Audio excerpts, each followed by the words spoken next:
माता वैष्णो की हिंदू धर्म में बहुत ज़्यादा मान्यता है। हर साल जम्मू प्रदेश के कटरा शहर के त्रिकुटा पहाड़ों के बीचों बीच स्थित माँ वैष्णो देवी का धाम है, जहाँ पर हर साल लाखों करोड़ों लोग दर्शन के लिए जाते हैं। लेकिन क्या आपको पता है कि माँ वैष्णो यहाँ इस गुफा में क्या कर रही है? आखिर कई सालों से ये यहीं पर ही विराजमान है। वास्तव में माँ वैष्णो साक्षात इस गुफा में निवास करती हैं।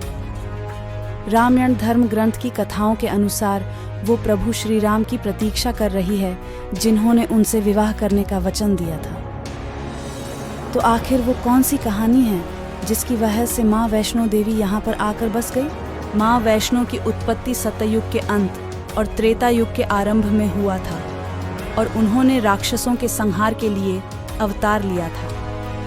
कालांतर में जब भगवान श्री राम माँ सीता की खोज में दर दर भटक रहे थे, तब इनकी मुलाकात उनसे एक समुद्र के किनारे हुई और माँ वैष्णो ने भगवान राम को पहचान लिया कि वो साक्षात नारायण हैं। इसके बाद उन्होंने उनसे विवाह करने का प्रस्ताव रखा।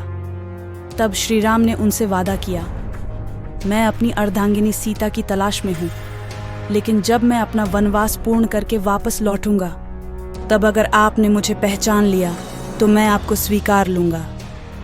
कई साल बीत गए, माँ वैष्णो इंतजार करती रही। 14 साल बाद जब श्री राम लंका विजय करके वापस अयोध्या लौट रहे थे, तब माँ वैष्णो के पास गए। वैष्णो देवी ने देखा कि एक वृद्ध व्यक्ति उनके पास खड़ा है और उनसे विवाह करने को कह रहा है।